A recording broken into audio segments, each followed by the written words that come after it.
Hi, Deltarune's taken over my life. I'm typing the script in determination mono and a white text on a black background. My brain has completely jacked into Deltarune and its world and its mechanics, and it's my brain is delta rune. Well, my brain begins smoking in the background. I need something to filter my fixation through, and I like doing weapons. Did a shit ton for Underhearts whenever I did that. Check out that video. I got a shocking amount of details right. For some reason, I wasn't trying to. I cannot fucking believe I called Link's Awakening being super mega important to Deltarune in some way, shape, or form, and there being dark beings that you can't spare. The Titan is just a Heartless! I swear, Deltarune and Kingdom Hearts are more connected than people think, and I think that's the craziest thing I called. That precognition. I feel a prediction coming on. Death is your mother! Anyway, I wanted to make weapon designs for the weapons featured in Deltarune. It's mentioned in-game that each and every item looks and feels a little different, and certain lines of dialogue and inventory checks can even confirm what each weapon's light world counterpart is.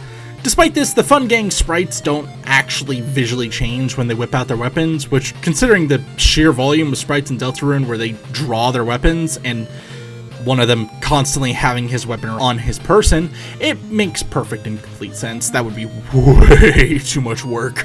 Their initial weapon descriptions seem to roughly match what the sprites look like, but for the sake of completion here. For Chris's sword, I used this image of them running as a point of reference just to get a decent look at its shape. Susie's axe, however, has an extremely defined shape, so its design basically required, no work. Same with Ralsei's scarf. It seemed to just be a large scarf that magically changes length, I think, with a flat end. Easy. Chris's weapons are primarily different types of pencils and pens. Writing utensils, mostly. We know what each of their weapons turn into for them. The wood blade turns into a regular pencil, the spooky sword turns into a Halloween pencil, the Mecha saber turned into a mechanical pencil, the bounce blade is a eraser, sure. The Saber 10 is a Cactus needle. The Winglade is a special case, we'll loop back around to it later. And the Jingle Blade is a little holiday pencil. Chris using a pencil is fascinating though. The game has a lot of themes in its narrative about the creation of fiction and how that can affect both the creator and those that experience said work. Considering the fact that Chris is one of those we've seen create a dark world, the use of a writing utensil feels particularly poignant. But the fact that it's a pencil is interesting, right? Especially when considering something like a pen would feel much more permanent, and even fits with that old adage, the pen is mightier than the sword, which would create some, cool dichotomy. But a pencil is finite, it's impermanent, it becomes shorter or beat up or runs out of graphite or lead, or its eraser can disappear or it can break. Even the lines it leaves, if you run your hands over it too early, the lines disappear. It rubs off and leaves a stain on your hands, like it does to Chris themselves in the egg room. In that egg room, it's implied that art to them was almost like a form of therapy, of helping remember something to overcome some violent tendencies it's implied they had. Hell, that's probably why their weapon, even in the light world, is their pencil and not, their knife.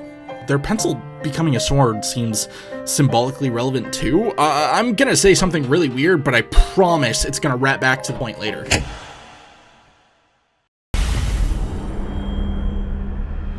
Have you ever heard the term that the video game series Super Smash Bros. Has too many anime swordsmen? I mean, it's true, there are a lot of sword wielders in Smash, anime or no. 23 of 80-something isn't nothing to sneeze at, but have you ever wondered why? Of those 23 characters, fucking 19 of them are protagonists of their respective games, and the rest are either villains, rivals, or clones to those same characters. Point is, the sword is symbolic of the role of the hero, and that's been pretty well established in fiction, just in general, but even more so, it's linked to being the main character, the chosen one, the one the player commands. The sword isn't just to make Chris look cool, it's to keep them in their role as the one that we, the player, control. But it can also become a shield, not usually, not by default, but it doesn't always serve that purpose of trapping Chris into the role as the vessel. Sometimes it acts as something greater, a way to, as we've seen, protect their friends. Oops, apparently I had a lot of thoughts on that. On to the drawings! Since the wood blade is mentioned to be a wood blade with a carbon reinforced core, and the sprite is already vaguely pencil colored, at least by Dark World standards, I took that sprite, changed it up a bit, and added in some details to make it more pencil flavored, including a differently colored tip, now including the carbon reinforced core peeking out at the top, and a hilt that feathers out, colored like those aluminum metal parts that wrap around the bottom of most number 2 pencils. The only other detail mentioned by the equip text is that it has bite marks, presumably from Chris, so I guess those go on there too. So considering that our first and second weapons are both types of wooden pencils, you'd expect them to look pretty similar, but come on, y'all already know them better than that. Besides, the spooky sword actually has a sprite already from the background of Sham's shop. So using the shape of that as a base and, this flavor text, I gave the spooky sword a bat guard, a, purple hilt, based on those really cool Halloween pencils you only ever find in the dusty corners of a 4th grade classroom that has, that same feature. Which, honestly, might explain why it's found and sold by Sham. They're old, dusty, and ready to be thrown away. They're a darkener in bad condition, a stuffed animal long past its time, with the only thing worth giving to the party being an abandoned orange pencil that was thrown out alongside them.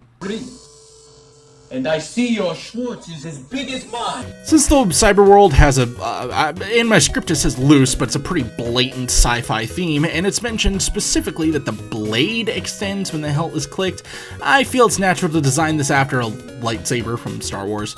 I've actually kind of always associated a lightsaber and mechanical pencil personally, but that's because I'm weird and thought the belt hook on my toy lightsaber as a kid looked like a part of a mechanical pencil that you would hang on your pocket. Maybe that's why I left that in completely unchanged. The mechanical pencil itself becomes the hilt, and the saber naturally extends out from the top. Instead of just making it gray, though, I decided to make it black with a, white glow, to really live up to its inspiration. What, you expect me to have an analysis about the mechanical pencil? It's a fucking mechanical pencil. It's a pencil but better. Boom, there, done. Can we move on? The chronological tangent that created us will have been erased. Is it gonna hurt? Ow. Okay, the Bounce Blade's light whirl form is just an eraser. Like those pink ones you'd have and then never use because the pencils usually have an eraser on the other end of them anyway, but just in case you run out of an eraser, I guess, which didn't really happen to me, but I'm really bad with pencils. So I usually just ended up pocketing any mechanical pencils I could, and just stuffing them in my pocket, and so I ended up with 15 pencils in my pocket at once, which was really awkward and looked and felt stupid, but at least I always had a pencil, right? So when I was bored in class, I'd take my ill-gotten mechanical pencils and poke the eraser with them because I didn't have another fucking use for it. Usually just to try and draw, but most of the time the lead got broke off and stuck into the eraser. So that's what I did for this design. It's literally just a huge piece of lead stuck inside of an eraser shaped like Cloud Strife's Buster Sword. I imagine it's about as big as that too, and Chris can use it to fucking bounce on the ground in a pale imitation of Lancer's pure boingy bounciness. I don't like the sentences I say sometimes.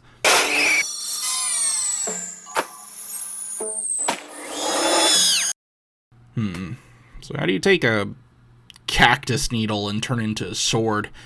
It's just a long green stick. It's a pretty good bow staff, a so-so sword. Its description says it's a saber made of 10 cactus needles, so that gives me a bit of wiggle room, I guess. If it is 10 separate needles, it kind of reminds me of a practice bamboo sword, typically used in kendo, I think. Works good enough as a loose inspiration, anyway. So these needles are giant, since there, needs to be 10, and they're tied together by these, green straps. Add in a hilt, and for the guard, maybe invoking the way that a cactus needle will often, spread out. So that way we have a distinct guard without interrupting, the cactus motif. And voila, the Saber 10. Beyond the design, it's interesting to me that this is a weapon Chris can even use at all. It's not a form of the pencil, and from what I can see, there's no connection to drawing at all, completely unlike all their other weapons, with the obvious exception of the Black Shard. So why can Chris use it? It's mentioned in its flavor text that it's somewhat sentimental. So maybe it's possible that, along with almost everything else in Chapter 3, it was abandoned by Chris, it was their old weapon. We know they played with Queen, Ram, and the cards with Noelle when they were a kid, so maybe the cactus spine, which came from a plant that they seem to enjoy, was their first weapon from back when they still wore their horns. Speculation, but I think it's a good way to rationalize why this item is so out of theme. Why weren't you at elf practice? The Jingle Blade is the holiday pencil, and when I said holiday pencil, you probably got a flashback to those pencils you get from goodie bags at like school Christmas events. You know, the candy cane barbershop bowl pattern, maybe a green metal skirt or a white eraser if you were lucky. It's mentioned to be lance-like and quote-unquote perfect for jousting in its description, which upon reflection is probably supposed to be one of these longer, thinner jousting swords, but I made it have a fat ass because I like that visually. And then its hill is green because Krima. Interestingly, if Noelle is hacked into the party, she's actually available to equip the Jingle Blade. Considering it was originally her pencil, that makes sense, but Noelle wielding a sword is often used as a point about her potentially being the girl in the prophecy, because there's a whole debate about that, but, well, let's move on for now. I'll get back to this.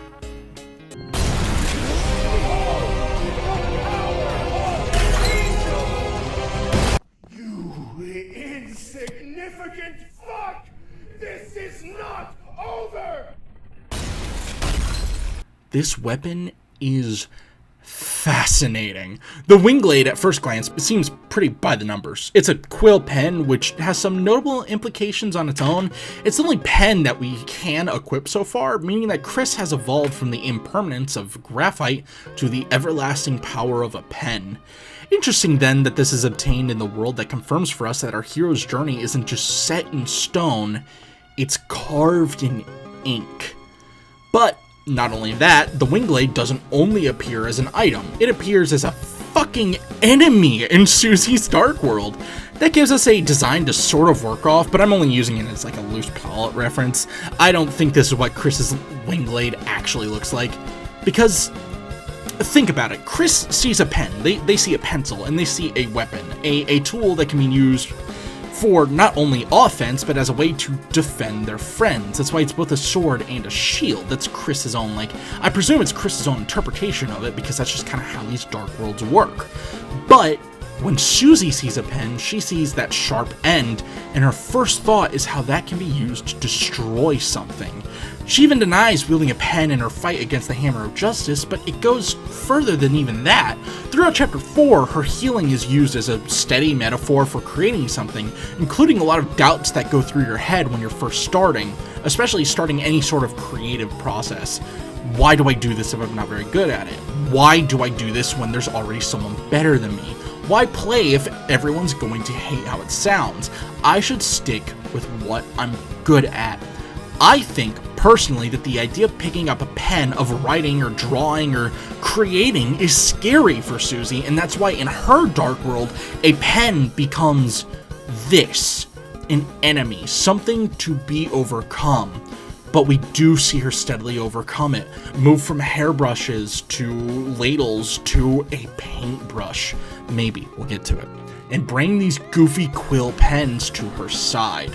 But since this Winglade is an enemy, and this Winglade is an item, and the fact that all the characters mention the fact that its hilt is feathered and not demonically angel-winged, I'm going to assume they at least look a little different.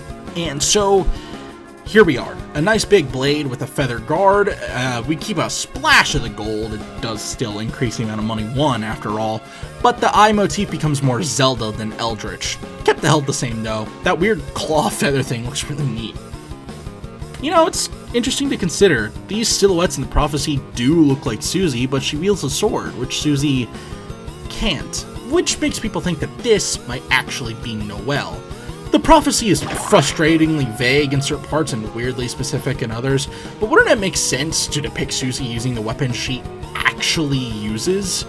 But the sword isn't just a weapon, especially in Deltarune. It's a symbol of creativity, of heroism, and potentially even of protagonism. One day, Susie will pick up that sword, or maybe even take on the soul, and become the hero of this story. Or maybe it just looks cool. Can you tell I want to talk about Susie? I really want to talk about Susie. Here, take trefoil. It's an unused weapon, but I had some cool ideas, so here it is. Anyway, Susie's weapons have this very loose theme of like being brushes of some kind, but we don't actually know what all of them are in the light world for sure, since we can't access Susie's inventory. However, thanks to Chapter 4's church scene, we do have a direct correlation of what each of her pre-Chapter 4 items are. In fact, it's even on a table in the wiki, which is really handy. The main axe is a hairbrush. I know people usually depict this as like a comb because it looks more like an axe, but a comb is not a hairbrush, and hair does not really get stuck in combs like that. So, the Brave Axe is like a toy axe. The Devil's Knife is a quote-unquote weird card, presumably a Joker card because it's Jevil.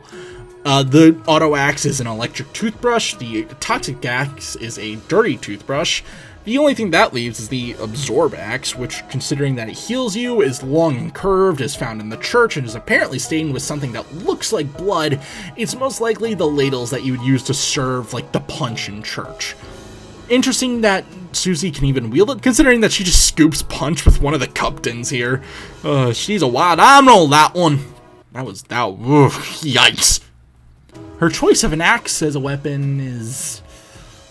I don't have much here, honestly. It's big and bold and brash, and that suits Susie, and it's a weapon of destruction, which I guess also kind of fits with the theme of Chris's, like, weapons being, like, weapons of creativity. So, like, axes are typically used to specifically destroy and/or kill.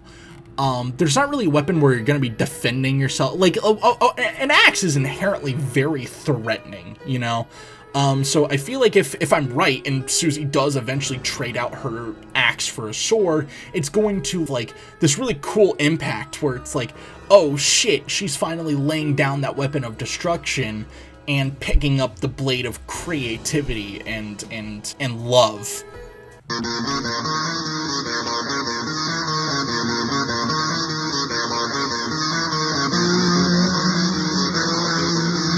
So I based this one's shape primarily on the sprite, like I did with Chris's wood blade, but with a shape that more closely resembles the shape of a typical hairbrush, at least closest to my preferred shape of hairbrush.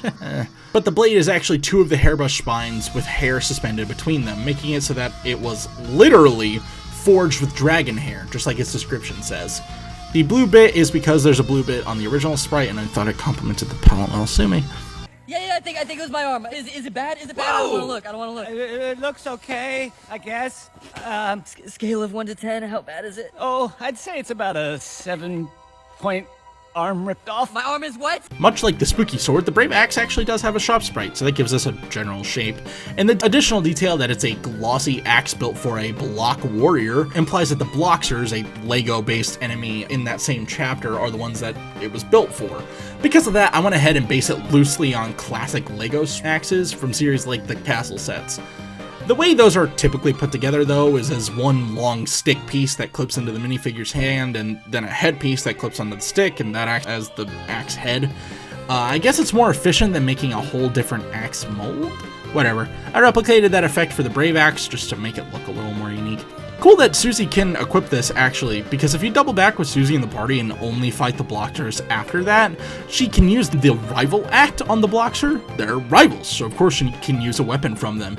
Susie has a habit of that, actually. Stay back, I got a chainsaw!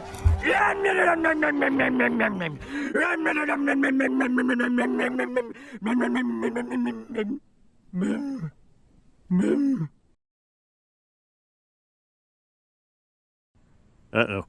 So since the Auto Axe is an electric toothbrush, my first initial thought was to retain a similar shape as like a buzzer, but using the lines that typically decorate one and translating them into like glowing cyber-like lines. It feels natural to me. Although it's mentioned in the game that it both buzzes and that Susie makes chainsaw noises when using it, so it is an automatic axe of sorts. So I figure, what's the fastest way to slice something with like this axe head? Y'all ever use an electric bread slicer? I did it, and that thing slices through bread like it's nothing. Just absolutely shreds through it like a duck at a baker's convention. So I figured the Auto Axe's head would be shaped and sort of go back and forth like a bread slicer would. Why the fuck was there a toothbrush in the computer lab? I saw a guy do this in a toothpaste ad once. Ta-da!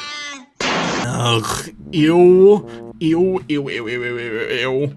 It's mentioned that this weapon used to clear wastelands in a fetid swamp, and it's a dirty toothbrush. It's a gross fucking, like, scrubbing toothbrush.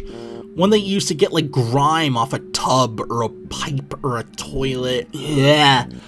In terms of analysis, well, Susie does know how to clean especially tough stains and stuff.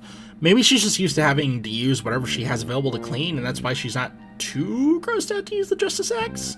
Kind of feels like a stretch, but I don't know, it's a fucking dirty toothbrush. What do you want from me?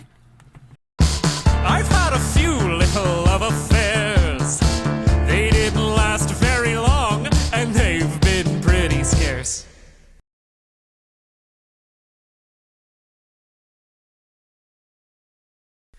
We've established why this one is a soup ladle and that it's a long, curved axe.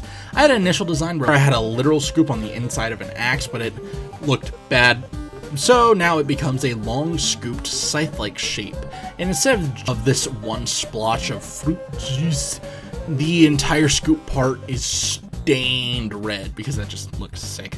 I even added the light stainage on my initial ladle drawing. Oh, and Susie's the only character of our trio that doesn't have a cut weapon. That's how you know she's a motherfucking goat!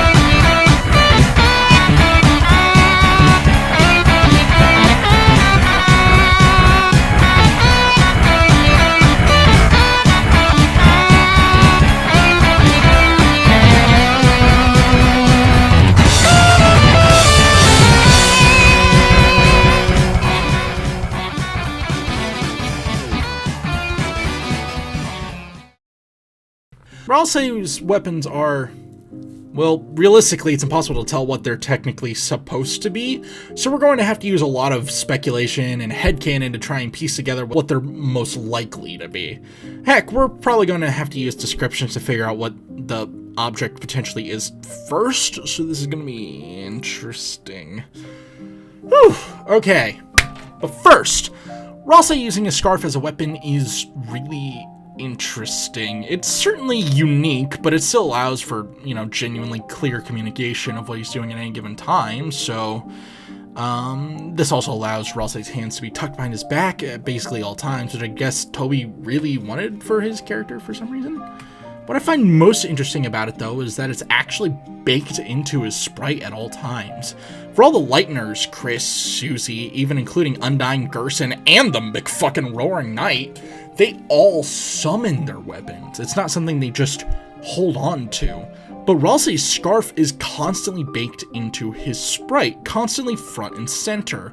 Chris, Susie, the others, their role as fighters and as heroes is only one part of who they are. But Ralsei, that's his entire life. His purpose is to fight alongside the Lighteners, and so that's prominently featured on his primary design.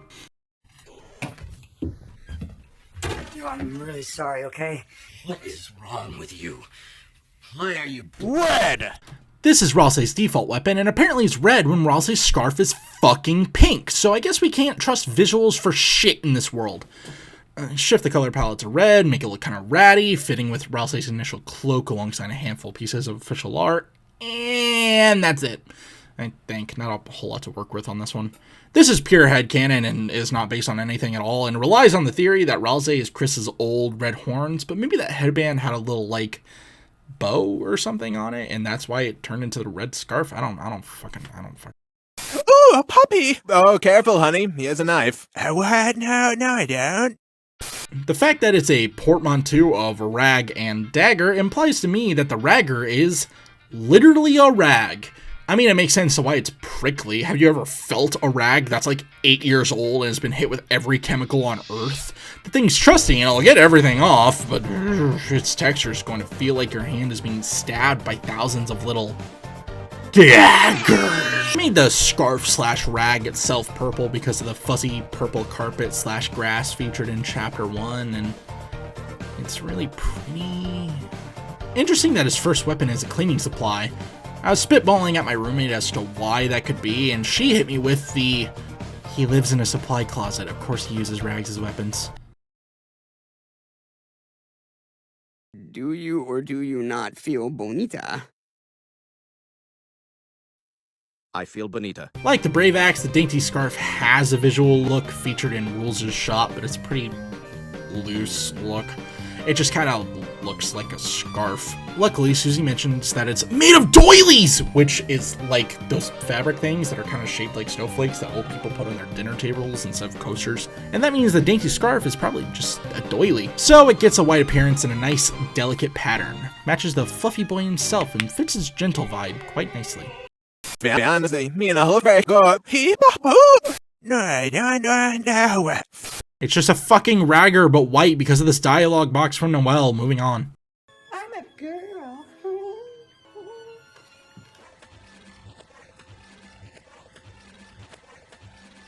Considering the name, the softness of the scarf, and Ralsei's track record of wielding cleaning supplies, the most likely item this could be to me is a microfiber wipe, usually used to wipe down computer monitors since their softness is less likely to scratch the screen. And hey, would you look at that? This is found in the computer lab. Anyway, most of the time microfiber items are a variety of colors, but the ones at my last job were yellow and we didn't have any of that color yet, so I just ran with that. And that's it. That's the scarf. I don't know what else to do with this.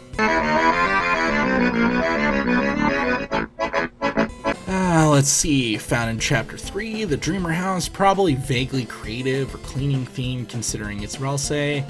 Has a metal core that keeps a shape. Noelle turns it into a wreath. Oh, it's just a pipe cleaner. You know, those fuzzy little worm things that you taped on your craft figures or twisted into oblivion, or made into bracelets or glasses. So it's just a big one of those. Man, this is getting easy. How can you read this? There's no pictures. I would do the leaps and bounds of logic to try and figure out what it is, but look at its fucking shop sprite. It's a bookmark. A potentially holy bookmark based on the writing and the fact that it's found in the church, but a bookmark nonetheless. Since it's such a long, thin item, I figure this is one of those scarves that's like massive and wraps around your head like 8 times. It would look so cute on Ralsei. Obviously, the use of the holy bookmark as a weapon makes a lot of sense for Ralsei. He's the character most intrinsically tied to both magic and the prophecy and, you know, the literal holy word of this world. And he's a nerd, so it's a bookmark. Get it? So, you know, it tracks. He also has the cheer scarf, I guess. Boom, here, another unused item. Who freaking cares? What, I'm forgetting something? Oh, no. I was just saving the best for last. I really like these, like, super powerful weapon things. I guess it's time for the Secret Boss Weapon Rant! Each character also, interestingly, has one weapon that you can get from a corresponding secret boss. Chris gains the Black Shard, a weapon that deals great, and by great, I mean dealing 1200 damage to the fucking Titan. It's described as looking like a dagger, so it's much shorter than any of their other weapons. Considering its light world form is literally just a piece of opaque glass, apparently, and it's literally a chunk of the Roaring Knight's fucking sword, I gave it a jagged, cracked appearance, including a chunk missing in a similar way as the Knight sword itself, left behind when the Black Shard was carved from its glass. It's Chris's most powerful weapon by a wide margin, and considering their affinity for knives in the light world, it's unsurprising that the dagger becomes their most powerful weapon. Ralsei's most powerful weapon is the Puppet Scarf, but it's sort of a double-edged sword. It's the weapon that improves his attack the most by far, putting him on par with Chris in terms of damage, but the cost of killing Ralsei's ability to heal by zeroing out his magic stat, much like the description implies. Its sprite, descriptions, and context imply that these are the very same green strings that was holding Spant and Neo together, cut and slashed down by violence, given to Ralsei, who's usually against violence, unless he sees a turtle statue or a creature made of darkness, in which case Susie, interestingly, has 2 weapons pulled from the secret bosses, implying that maybe the next chapter or 2 will have perfected versions of weapons for Ralsei, and maybe Chris too, but the knife is, like, that's really good. Personally, I think, like, a vine scarf feels pretty natural for Ralsei. It would even fit into, like, that, the flowy of it all. Devil's Knife is an axe, scythe thing that Jevil can transform into on his fight, and much like the Mad Jester himself, it looks kooky as hell. It hardly even looks like an axe, and unfortunately it doesn't have too much story implications like the Puppet Scarf or the Black Knife. It just sorta makes Rude Buster cost less. Handy, but gets outpaced. Especially by A legendary axe hidden within the walls of the old man's study. This axe was found by Susie and the gang. A legendary axe fit for a great hero. Susie attempts to grab it, and then... the old man stops her. He challenges her. Cut one hair on his head, and she gets to keep the axe. And then, the battle begins. Yo! Of the Hammer of Justice! Let's... Oh my god! Fuck yeah! I am Gerson's #1 fan, dude! Are you fucking kidding me? The Hammer of Justice and the Monster of the Prophecy clash. Axe meeting hammer and arrow and shell in equal measure. Playing tennis with Susie's Rude Buster. Susie's healing rapidly improving. And the Hammer of Justice stealing your fucking items, you dick! As the tense battle wages, Gerson gives you some foreshadowing along with a lesson. This prophecy, this story, it may say it's set in stone, but the story is not written yet. Stories can be changed. They can be rewritten, adapted, molded into what you need it to be. This story is not over, and we have an opportunity to change the fate of these characters. In the Dark World, the axe heavily resembles a hammer, with a brown hilt and silver smashy bits. There's no canonical Light World variant, not yet at least, but we do have an idea of what it could be. Susie's weapons are typically kinds of brushes, and Gerson's entire lesson is about changing fate, writing your own ending, taking a hold of your story. Susie's used to fighting with hairbrushes, toothbrushes, but Gerson gave her a paintbrush.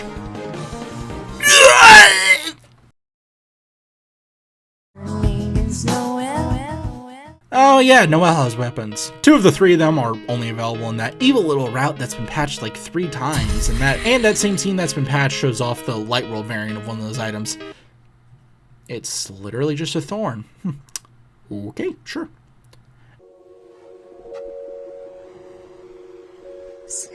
Steven? Connie, will you marry me? The snow ring in game is described as being a ring with an emblem of a snowflake, but unlike literally every other item, we don't really know what it could be.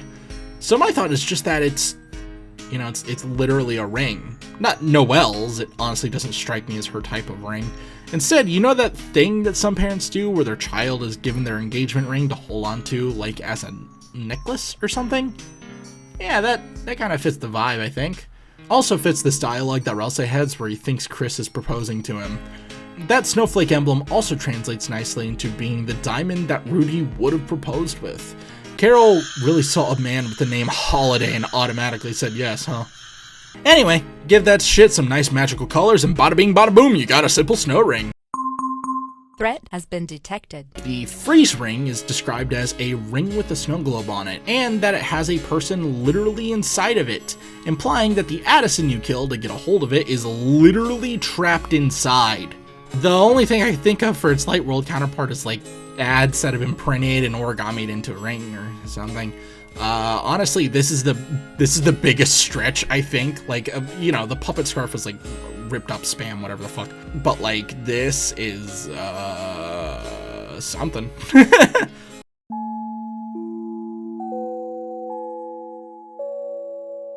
The thorn ring, even from the beginning, was an element of Noelle's character that was looped into her loose angel motif, and acts as a sort of fucked up reference to Jesus' own crown of thorns.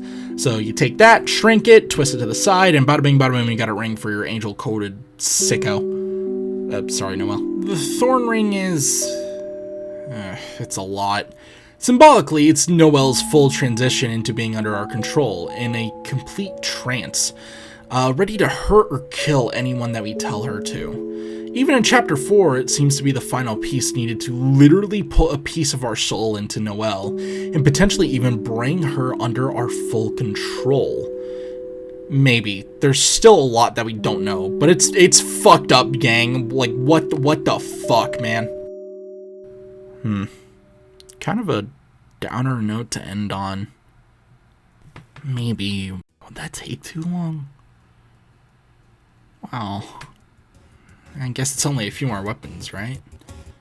Frisk's initial weapon is the stick. Fair warning, most of these designs are literally just ripped from the Steam Badge designs, but the stick doesn't have one of those.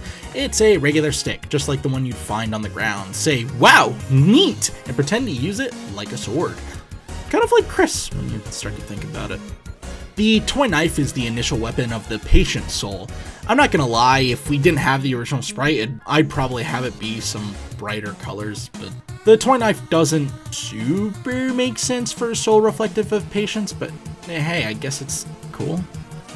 The tough gloves are the weapon used by the Bravery Soul. The pattern on the left glove mostly matches the Steam Badge, but I did make sure to make them actually pink instead of this weird gold brown or whatever. And personally, I don't think there's anything more brave than throwing hands with fucking demon monsters. The ballet shoes are the weapons used by the Integrity Soul. While usual ballet shoes tend to have this X strap on them, the ones in Undertale distinctly don't, regular laces as shown in the Omega Flowey fight. So I did that here. Ballet shoes are typically used by, shockingly, ballerinas, who dance and twirl in a way that's reminiscent of the Blue Soul mode in Undertale. Integrity isn't just about being graceful, it's about being confident and diligent. Much of the same things needed to practice ballet. The Torn Notebook is the weapon used by the Perseverance Soul, who I've affectionately nicknamed Percy in a previous video because I hate typing the fucking word perseverance. Anyway, the Torn Notebook may have the same colors as the Steam Badge, but the actual design is primarily based on how it looks in the Flowey fight, with this cool eyeball instead of a name or something in this light purple spot. On the notebook itself, though, you can still see a piece of paper with, like, writing tape to the front. I did cut that because I didn't know what it says, and I honestly didn't want to guess, but I did fade the color out a bit there to make it look like that piece used to be there, but was removed at some point or another. The Torn Notebook is loosely referenced in Mephit's fight. I know these purple lines are supposed to be her webs, but it does look strikingly like notebook paper, doesn't it now? And what is persevering if not making it out of a rough situation through outlasting your opponent in a war of attrition, much like being trapped in a spiderweb and deciding to continue anyway. The burnt pan is the weapon of the Kindness Soul, being a pan that I drew that was also burnt. Also, the pan being the weapon of the Kindness Soul makes perfect sense because it's not a weapon. It's a tool used to heal others and make them happy, which is the entire purpose of kindness, isn't it? In terms of the soul mode itself, well, you meet this violence head-on with a tool that's flat like the pan and don't retaliate with violence because you can't, because you're kind? Might be a stretch. Like when you do yoga. It's also the only weapon that's also an Earthbound, as Paula's weapon of choice. That, and there's also the faded ribbon armor piece that looks strikingly like the ribbon in her hair. Huh. The empty gun is the weapon of the Justice Soul, who you and I may know as Clover. Non-canon, but I like them. Clover's revolver ended up in Caddy and Bratty's shop, taking its design from the Steam Badges and loosely bits on the Omega Flowey fight. I added this rip from the said fight, but the anatomy of that gun sprite is so bad. It doesn't work at fucking all, so I had to be a little more loose with it, because that barrel should not be attached to the trigger the way that it does. Clover, what the fuck did you do to the hammer of your gun? Why does it look like that? But the sprite, oh my god, the sprite, it also has this stupid fucking crosshair. Oh my god. It's just like taped on to the top, and oh my god, I can't help it, dude. It's such a fucking funny detail that I have to include it. It looks so dumb. A little off topic, but do you ever wonder what this gun shoots? I mean, like, whenever you use the attack, it's kind of implied that it shoots something, and, like, people have seemed to gaslight themselves into thinking it shoots, like, determination or whatever, and that's sick, and it does match the attack animation weirdly well. I mean, these are just, like, straight-up save points. But I mean, like, when it was in use, we see regular bullets and Clovers in the main game, but, back when Clover was alive? Personally, I think it's something like, pebbles, rubber, ice, silver, flint, coffee beans, glass, and maybe like friendliness pellets, and just, as a cool Easter egg. Anyway, the Justice Soul having a revolver is pretty self-explanatory, honestly. Old cops, cowboys, which are like symbols of justice, they all use revolvers, or guns more generally, but it can be corrupted and abused extremely easily. Justice isn't about having power, it's about responsibility and doing the right thing no matter what, no matter how much power is put into your hands. The power of a reset button or the power of a firearm. The real knife is not the next one on the list, it's actually the Worn Dagger. See, these two items are supposedly the same thing, just from the perspective of two different routes, but just for fun, let's give it two designs. The Worn Dagger looks like a traditional knife, pure silver with a nice red hilt. The real knife looks like a Steam badge art. I imagine it like pulsates and moves and like glows and shit. Some people I know says that it looks like candy, but they can stuff it. The Worn Dagger as a weapon seems to be some sort of gardening knife in canon, or at least that's what it was used for. It's a simple tool that's elevated and corrupted into a real knife of power and destruction through your love, and it's Kara's weapon. Whenever they fully embrace being bad, that's the only time the Worn Dagger becomes the real knife.